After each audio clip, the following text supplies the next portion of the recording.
Hello guys, again with back again with international relation part two.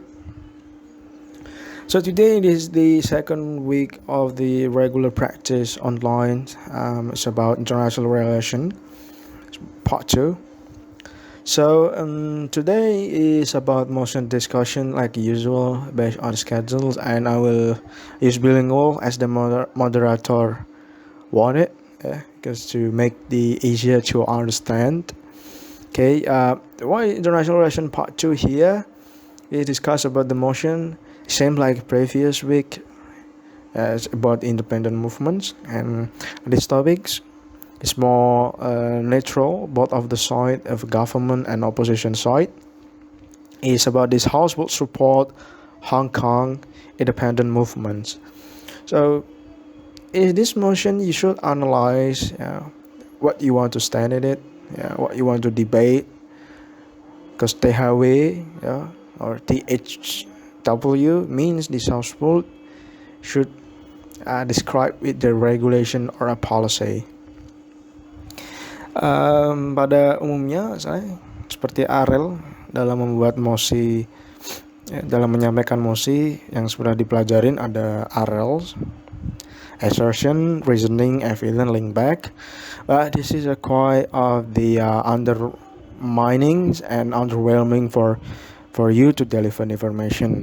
Jadi menggunakan Arel bisa, tapi ke depan juga akan membuat bingung ya apa yang mau disampaikan.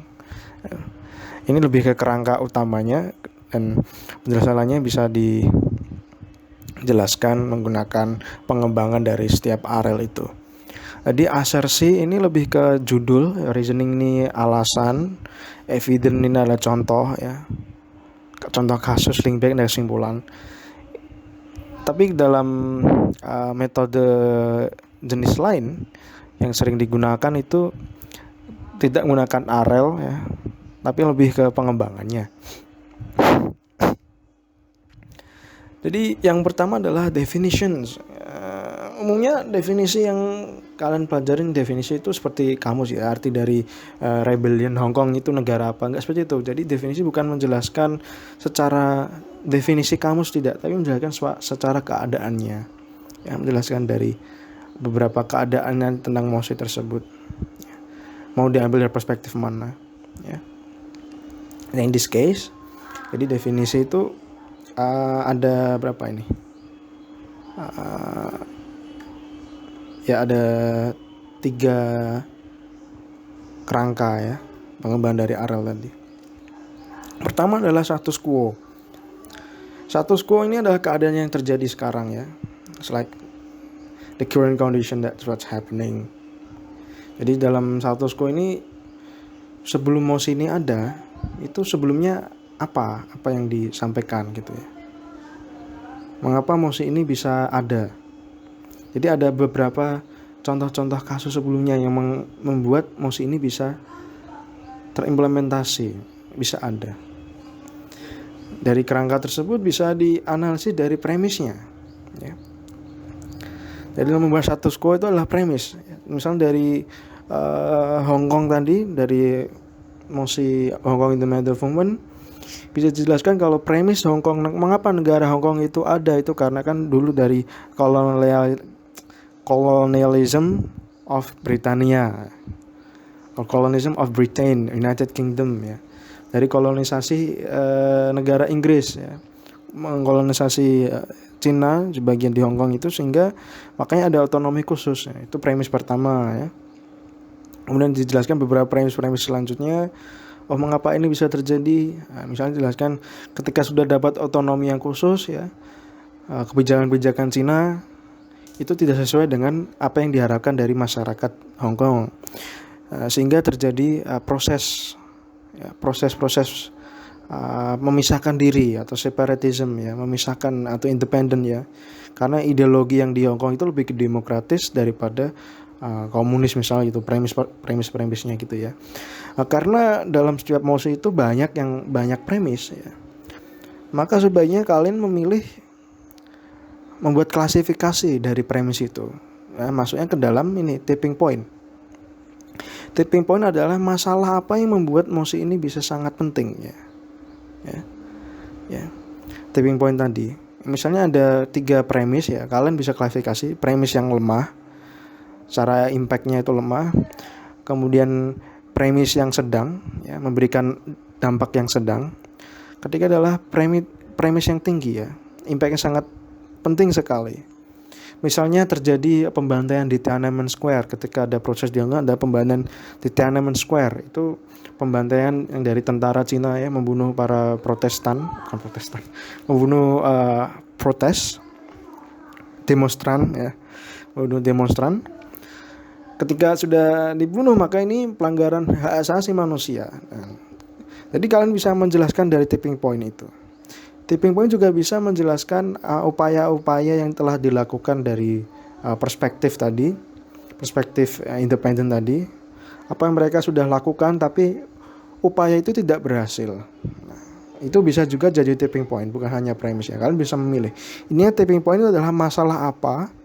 Ya, kalian jelasin urutan tingkatan itu yang menjadikan kalau mosi ini premisnya bisa terestablish ya. Itu adalah definisi.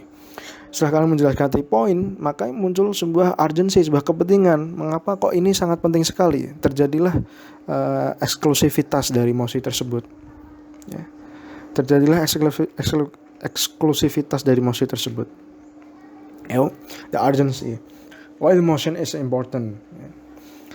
Nah, karena inilah yang membuat dari definisi itu terelaborasi secara elaborasi, tertata ya, organized ya. Why the motion is important, itu tadi ya, urgensinya. Ini khususnya untuk ke status quo yang bisa di government ya. Ya, nanti debatnya mengarah ke government. Idealnya kalian menyampaikan definisi ya, itu di menit pertama sampai kedua ya, jangan lebih ya. Saya lihat dulu juga ada sampai menit keempat itu sampai membahas definisi, itu jangan sampai kebanyakan ya. Nah, alasan mengapa menjelaskan di menit 1 ke 2 ini masa-masa yang sangat penting, sehingga tidak ada POI ya. Ketika kalian lebih dari 2 menit ini akan di POI oleh lawan ya, jadi hati-hati ya. Nah selanjutnya dari definisi itu ada beberapa hal yang lain juga dipertimbangkan, yaitu adalah aktor. Ya, jadi aktor itu tokoh penting ya, tokoh ya, atau stakeholder yang penting di mosi tersebut ya.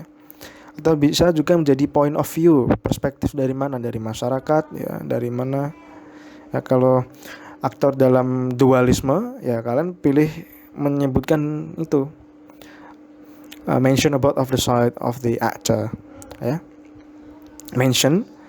After that you pick one, pilih salah satu yang mana yang mau dijadikan sebagai perspektif ya. Ya, kalian menjelaskan itu aktor yang telah apa yang dilakukan, misalnya dari tadi aktornya itu kalian sebagai misalnya aktivis human right, atau perspektif kalian misalnya sebagai pemerintahan Indonesia. Nah, itu nanti kalian bisa mengembangkan goal kalian ke depannya seperti apa. Ketika setelah memilih aktor tadi, when you after that mention the actor, pick ones, and you define the motion based on your perspective. Ya, jadi bukan menjelaskan dari perspektif yang berbeda-beda, tapi pick one, salah satu ya. Ya, dalam itu adalah maksudnya ke stance. Stance means that which one that you support, which one that you oppose. Ya. Mana yang didukung, mana yang tidak didukung ya. Misalnya dari ini kan dualisme dari pemerintahan Cina tidak didukung ya, karena alasannya apa? Misalnya kekerasan, tidak memberikan hak rakyat untuk berbicara, menyampaikan aspirasinya ya. Misalnya di parlemen ditutup hanya untuk golongan internal saja. Itu misalnya kalian menjelaskan stance kalian ya. Kenapa kalian mendukung misalnya perspektif itu? Stand-nya apa? Apa yang didukung, apa yang ditolak? Terus stand dari actor tersebut. Nah, selanjutnya kerangka yang ketiga adalah goal. Goal means is to achieve solution ya. Jadi fungsi tujuannya itu adalah untuk mencari solusi, bukan. Jadi debat itu secara etika itu bukan mencari kehancuran dari sebuah target. Memang misalnya Cina jahat makanya perlu dihancurkan. It is okay ya menggunakan goal-goal yang lebih ke distraction itu. Tapi coba belajar membuat goal yang mengarah ke solusi, menyelesaikan masalah ya, peacefully ya. Ya, karena berbasis humanism itu. Nah, dalam goal ini kerangka selanjutnya adalah bisa dikembangkan menjadi, atau nama lain goal itu adalah tujuan kalian apa dalam mosi itu. Mengapa kok tujuan dari Hong Kong Merdeka itu apa misalnya? Ya, banyak ya. Tadi untuk sebagai masyarakat ya, karena demokrasi, based on democracy, people have right to speak up, people have on right to rule by their own peoples misalnya, doesn't want to be controlled by tyranny seperti itu. Itu goalnya.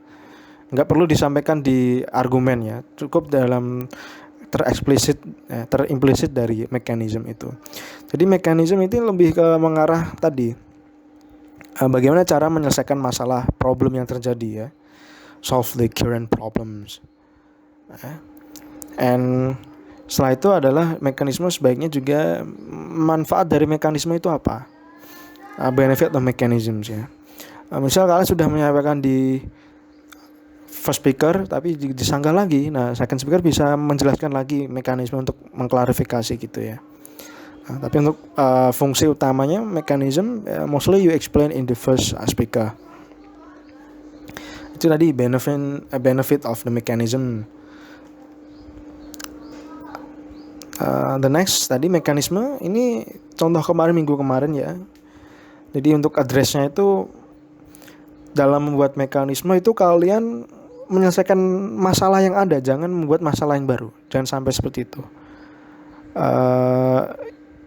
Maksudnya adalah misalnya masalahnya misalnya di Cina itu ada masalah misalnya tidak adanya coverage dari media. Misalnya tidak ada coverage dari media sehingga masyarakat internasional tidak mengetahui keadaan Hong Kong. Nah, mungkin kalian bisa membuat mekanisme bagaimana membuat media sebagai pihak yang netral menilai dari kedua belah sisi gitu, misalnya contoh. Atau pihak media membuat berapa kejamnya dari pemerintahan Cina. Itu mekanismenya di situ. Jangan mekanisme misalnya bantuan kena corona gue. Misalnya bantuan dari bantuan misalnya how you will address this. Misalnya ada masalah tentang misalnya ada masalah dari pihak terorisme. Nah, jadi kalian bisa membantu di bagian keamanan ya. Mekanismenya bagaimana to create a peaceful way to solve the independent movements. Misalnya dibantu dengan cara mediasi, mekanisme mediasi. Nah, kalian menjelaskan mekanisme mediasinya seperti apa. Jadi when you make mechanism, make sure that you address the solution, the problem ya. Jangan sampai membuat masalah yang lebih fatal daripada current problemnya. Ya. Misalnya dari yang terpenting dan ini harus sinkron dengan urgency yang kalian buat. Jangan sampai backstabbing ya. Banyak yang di battery ini urgensinya tidak sesuai dengan mekanismenya. Misalnya urgensinya tentang keamanan masyarakat Hong Kong ya, karena ada misalnya ada pembantaian Tiananmen Square tadi itu, malah mekanisme yang kalian misalnya mekanisme yang dibuat misalnya adalah membantu secara proxy war ya, mengirimkan senjata ya, mirip perang dingin gitu ya. Proxy war misalnya kalau di negara lain Syria dengan rebellion ya. Dan seperti itu artinya kalian nggak sesuai, harus disinkronkan. Nah setelah itu adalah what does the long term condition without your proposal. Ini seperti minggu kemarin. Jadi apa yang membuat mekanisme ini sangat bermanfaat tadi. Seandainya tidak ada proposal ini, apa yang akan terjadi? Nah kalian coba jelaskan itu di mekanisme. Nah karena inilah terjadilah sebuah coherence dari argumen kalian itu. Jadi area ini sudah meliputi di sini semua. Link back-nya nggak perlu ya. Link back itu di VIP nih. Ya, jadi nggak perlu ada link back lagi dan disampaikan di situ.